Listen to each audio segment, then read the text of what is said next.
అత్యాధునిక టెక్నాలజీతో నడుము మరియు వెన్నునొప్పికి treatment. Tejas spine care, Somajiguda, Sainikpuri, Gachibowli. నమస్తే, నేను Keshav. Welcome to Suman TV. India Pakistan match అంటేనే పీక్ స్టేజ్లో ఉంటుంది టెంపరేచర్. ఇప్పుడు ఫైనల్ మ్యాచ్లో రెండు దేశాలు తలపడుతున్నాయి. ఎవరు ఊహించిన విధంగా ఆసియా కప్లో మూడోసారి తలపడడం అనేది ఒక పెద్ద ఆసక్తికరమైన అంశంగా చూడాలి. సండే రోజు రాత్రి 8 గంటలకి ఇదొక హైలైట్ ఈవెంట్ కాబోతుంది. ఎవరు గెలవబోతున్నారు, ఎవరికి రాసులు నక్షత్రాలు అనుకూలంగా పనిచేయబోతున్నాయి, ఈ అంశాలను విశ్లేషించే ప్రయత్నం చేద్దాం. మనతో పాటు జ్యోతిష్య పండితులు బమ్మిడిపాటి రవికృష్ణ శర్మ గారు ఉన్నారు. రవికృష్ణ శర్మ గారు, నమస్తే అండి. నమస్కారం అండి. ఇండియా పాకిస్తాన్ మ్యాచ్ అంటే మామూలుగానే మన వాళ్ళకి హీట్ విపరీతంగా జనరేట్ అయింది.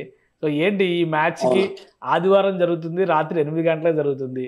కాల నిర్ణయం ఏ విధంగా ఉంది ఈ మ్యాచ్కి సంబంధించి? ఇప్పటికీ ఆసియా కప్లో 2 మ్యాచ్లు జరిగాయండి. 2 మ్యాచ్లు కూడా టీవీలో చెప్పలేదు, కానీ 2 సార్లు గెలుస్తుందని చెప్పాము. 2 సార్లు గెలిచింది.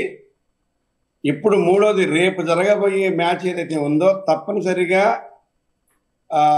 40 నుంచి 50 పరుగులు, ఒకవేళ కనుక మన వాళ్ళు ఫస్ట్ బ్యాటింగ్ చేస్తే 40 నుంచి 50 పరుగులు తేడాతో గెలుస్తామండి.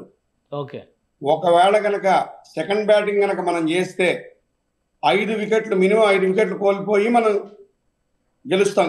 తప్పనిసరిగా 100కి 100 గెలుస్తాం. సో అంటే బ్యాటింగ్ ఫస్ట్ ఇండియా చేస్తే ఇండియా విన్నర్ అవుతుంది, అంతేనా? బ్యాటింగ్ ఒకవేళ పాకిస్తాన్ చేస్తే, పాకిస్తాన్ బ్యాటింగ్ చేసినా ఇండియా బ్యాటింగ్ చేసినా మొట్టమొదట కనుక భారత్ కనుక బ్యాటింగ్ చేసినట్లయితే 40 నుంచి 50 పరుగుల ఆధిక్యంతో గెలుస్తుందండి. ఓకే. సో చేజింగ్ లోకి వెళ్తే 5 వికెట్లతో గెలుస్తారు. ఒకవేళ కనుక చేజింగ్ కనుక వెళ్తే కనుక, అంటే రెండవ బ్యాటింగ్ కనుక మన వాళ్ళు చేసినట్లయితే కనుక ఒక 5 వికెట్లు మాత్రం కోల్పోయే అవకాశం ఉంది. 5 వికెట్లు మినిమం కోల్పోతారు. కానీ విజయం మాత్రం ఎట్టి పరిస్థితుల్లో భారత్కే ఉందండి. ఎంత అంటే పాకిస్తాన్, భారత్ 2 కంపేర్ చేసి కనుక చూసుకుంటే, అంటే గ్రహాల ఆధారంగా కానివ్వండి, ఇప్పుడు జరిగే గోచార రీత్యా కానివ్వండి, 80-20% ఉందండి అవకాశం. 20% అవకాశం ఉంది పాకిస్తాన్. ఓకే. ఒక 60-40 ఉన్నా కానీ కొంచెం టెన్షన్ ఉండేదేమో. ఎట్టి పరిస్థితిలో లేదు.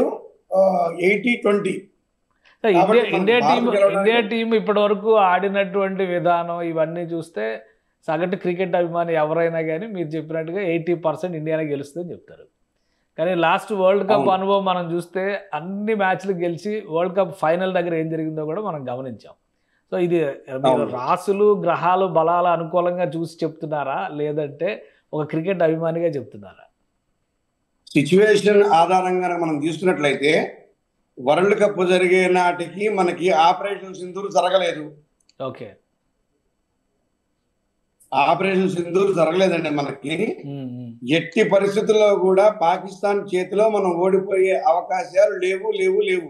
ఓకే. ఇది గ్రహాల ఆధారంగా కానివ్వండి, గోచార రీత్యా కానివ్వండి, సగటు అభిమానిగా కానివ్వండి, భారతీయుడిగా కానివ్వండి, ఓకే, మీరు ఏ విధంగా తీసుకున్నా సరే మనము అంటే భారత్ ఈ మ్యాచ్ లో ఓడిపోవడం అనేది జరగదు.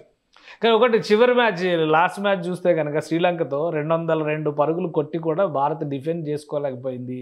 భారత్ బౌలింగ్ కొంత వీక్ అయింది. 2 ఆటగాళ్ళు గాయపడ్డారు. ఇటువంటి నెగిటివ్ ఫ్యాక్టర్స్ చెప్తున్నారు. మనకి పూర్వకాలం నుంచి కూడా గత 20-25 సంవత్సరాల నుంచి కనుక మనం తీసుకున్నట్లయితే పాకిస్తాన్ ఇండియా మ్యాచ్ జరిగేటప్పుడు ఎప్పుడైనా మీరు గుర్తుపెట్టుకోండి, మనం ఎఫెన్స్ తో ఆడతామండి, వాళ్ళు డిఫెన్స్ తో ఆడతారు. ఎప్పుడు కూడా మీరు గమనించండి, వీఆర్ ఆల్వేస్ ఇన్ ఎఫెన్స్ అండి. మనం ఎప్పుడు ఎఫెన్స్ తో ఉంటాం. అంటే దాని మీద పట్టుబట్టగలుగుతాము అనేటువంటి పూర్తి ధైర్యంతో ఉంటాం మనం. వాళ్ళు ఎప్పుడు ఇండియాతో ఆడినా కానీ 1-2 సందర్భాల్లో గెలిచిన సందర్భాలు ఉన్నా సరే వాళ్ళు ఎప్పుడు డిఫెన్స్ తోనే ఆడతారండి. ఇవాళ శ్రీలంకకి ఇండియాకి మ్యాచ్ జరిగితే ఆ ఉత్కంఠ ఎప్పుడు ఉండదు. సాధారణంగా 2 జట్లు ఆడే పరిస్థితి ఉంటుంది తప్ప ఏదో ఒక 2 దేశాలు ఏదో యుద్ధం చేస్తున్నంత పరిస్థితి ఎక్కడ కనపడదు మనకి. కానీ కేవలం నా చిన్నతనం నుంచి చూస్తున్నాను, దాదాపు 30 సంవత్సరాల నుంచి నేను క్రికెట్ చూస్తున్నాను. ఈ 35 సంవత్సరాల నుంచి కూడా ఎప్పుడు పాకిస్తాన్తో జరిగినా అది చిన్న మ్యాచ్ అయినా సరే అదేదో భారత్ పాక్ యుద్ధం లాగానే భావించే పరిస్థితి మన క్రీడాభిమానుల్లో ఉంటుంది. క్రీడాకారుల్లో కూడా అదే భావం ఉంటుంది. ఖచ్చితంగా మన వాళ్ళు దిగేటప్పుడు కూడా 11 మంది కూడా అదే ఉద్దేశంతో ఆ సాధించాలనే తపనతోనే దిగుతారు ఖచ్చితంగా. ఒకవేళ 2-3 సందర్భాల్లో ఆస్ట్రేలియాతో కానివ్వండి, న్యూజిలాండ్తో కానివ్వండి, శ్రీలంకతో కానివ్వండి, ఇతరత్రా దేశాలతో ఆడినప్పుడు కొంత ఏమైనా లేజినెస్గా ఆడి ఉండొచ్చు. కొన్ని సందర్భాల్లో లేజీగా ఆడటం, లేకుంటే కొన్ని ఈజీగా తీసుకొని ఓడిపోవడం ఇవి జరిగి ఉండొచ్చు. కానీ పాకిస్తాన్తో మ్యాచ్ అనేసరికి పట్టుదల, తప్పనిసరిగా పట్టుదల. అదేదో టీం ఓడిపోతుంది కాదు, భారతదేశం ఏదో ఓడిపోతుంది అన్న ఫీలింగ్తో ఆడతారు మన వాళ్ళు. అలాగే మనకున్న దైవశక్తి వాళ్ళకి లేదండి. మనకున్న దైవ బలం కానీ, గోచార బలం కానివ్వండి, గ్రహ బలం కానీ, నాట్ ఓన్లీ పాకిస్తాన్ అండి, ప్రపంచ దేశాల్లో ఏ దేశానికి మనకున్న దైవశక్తి లేదు. అందున దసరా నవరాత్రుల్లో జరిగేటటువంటి మ్యాచ్లు ఒక పక్క అమ్మవారి దీవెనలు ఉన్నాయి మనకి. ఖచ్చితంగా ఇవి నేను కూడా దీక్షలో ఉండి చెప్తున్నా, 100కి 100 రూపాయలు పాకిస్తాన్ ఓటమి ఖాయం, భారత్ తప్పనిసరిగా గెలిచి తీరుతుంది. ఓకే, అంటే ఈ మ్యాచ్లో మీ అంచనాల ప్రకారం ఏ ప్లేయర్కి అనుకూలత బాగా ఉంది, ఎవరు హై స్కోరర్ అయ్యేటువంటి అవకాశం ఉంటుంది? మీకు అంటే ఓపెనర్స్ విషయం తీసుకుంటే కనీసం 80 రన్స్ పార్ట్నర్షిప్ తర్వాతనే అవుట్ అవుతారండి నాకు తెలిసి. ఓకే ఓకే, ఎందుకంటే గత మ్యాచ్ దృష్టిలో పెట్టుకోను నేను అలా చెప్పట్లేదు. అభిషేక్ శర్మ కానివ్వండి, గిల్ కానివ్వండి, ఇద్దరి గోచార రీత్యా గీ అనే అక్షరం కానివ్వండి, అభిషేక్ షో తీసుకుంటే 80 రన్ల పార్ట్నర్షిప్ మినిమం చేయడానికి అవకాశం ఎక్కువగా ఉంది. 80 రన్స్ పార్ట్నర్షిప్ తర్వాత అవుట్ అవుతారు. ఒకవేళ కాలం కలిసి రాక ఇద్దరిలో ఒకళ్ళు ఎవరైనా అవుట్ అయితే గనక, తొందరగా అవుట్ అయినట్టయితే ఖచ్చితంగా సూర్యకుమార్ యాదవ్ స్కై ఈసారి తప్పనిసరిగా మంచి స్కోర్ చేయడానికి అవకాశం ఉంది. ఓకే, మీ లెక్క ప్రకారం బౌలర్ల విషయంలో స్పిన్నర్లకి 3 వికెట్లు పడతాయి. ఓకే ఓకే, బౌలర్స్ గా ఎవరికి కలిసి వస్తుంది అంటే బౌలర్స్ కి తప్పనిసరిగా ఏమండి బౌలర్స్ లో ఎవరికి కలిసి వస్తుంది? కుల్దీప్ ఎక్కువగా కలిసి రావడానికి అవకాశం ఉందండి. అవకాశం ఉంది. ఓకే, సో ఇప్పుడు టాస్ ఎవరు గెలుస్తారు ఇది కూడా ఇంపార్టెంట్ కదా. టాస్ గెలిచిన వాళ్ళకే మ్యాచ్ టర్న్ అయ్యే అవకాశం ఉంటుంది అంటారు. ఇండియాకి అనుకూలంగా ఉందా టాస్ గెలవడం అనేది, పాకిస్తాన్కి అనుకూలంగా ఉందా? 100% అంటే ఈ విషయం టాస్ ఒక్కటి చెప్పలేము. ఎందుకంటే ఇది గోచారానికి సంబంధించినటువంటి మనం ఏ జ్యోతిష్య పండితులు చెప్పలేడు కూడా, టాస్ అని చెప్పలేడు. ఇదేదో చిలక ప్రశ్నలాగా చెప్పచ్చు. కానీ అవకాశం మాత్రం 70% ఇండియా కంటే 30% పాకిస్తాన్ టాస్ గెలవడం. ఓకే, మీరు పెట్టినటువంటి అంచనాలు లెక్కలు అన్ని చూస్తే కూడా ఇప్పుడు ఆన్లైన్లో ఇంకా చెప్పాలంటే ఏఐ టూల్స్ చెప్తుంది కూడా 83% ఇండియాకి అనుకూలం అని చెప్తున్నాయి. మరి మీ జ్యోతిష్యము ఇవి 77% ఇండియాకి అనుకూలం, 23%.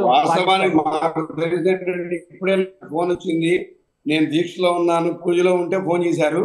నేను అవేమి నాకు టచ్లో లేను, నేను ఇంతవరకు తెలియదు కూడా. ఖచ్చితంగా ఏంటంటే ఇది ఆపరేషన్ సింధూర్ని కూడా మనసులో పెట్టుకుని ఆడే ఆట అండి ఈసారి ఆడేది. ఓకే ఓకే, సో ఇది లాక్ చేసేయమంటారు అయితే? ఎందుకంటే మీరు చెప్పే మీ అభిప్రాయాన్ని బట్టి, షేక్ హ్యాండ్ ఇవ్వలేదు ఏమి వాళ్ళకి, మీ అభిప్రాయాన్ని బట్టి ఆడియన్స్ కూడా రియాక్షన్స్ ఉంటాయి ఈ రిజల్ట్ పైన ఆధారపడి. సో ఇది లాక్ చేసేసి ఇండియా గెలుస్తుంది. జ్యోతిష్ శాస్త్రం 80% చెప్తే దెబ్బతిన్న పులి తీర్చుకునేటువంటి పగ వేరే ఉంటుందండి. ఓకే ఓకే, ఆ ప్రతీకారం వేరే ఉంటుంది. తప్పనిసరిగా ఆ ప్రతీకారం తీర్చుకుంటాం, ఖచ్చితంగా మనం గెలుస్తున్నాం. రైట్, థ్యాంక్ యూ శర్మ గారు, మీ అభిప్రాయాలు తెలియజేస్తున్నారు. ఇది జ్యోతిష్ శాస్త్రం ప్రకారం చూస్తే ఇండియాకి 80% వరకు అనుకూలత ఉందని చెప్పని శర్మ గారు చెప్తున్నారు. అలానే ఏఐ టూల్స్లో చూసినా కానీ ఇండియాకి 77% అనుకూలత ఉందని చెప్తున్నారు.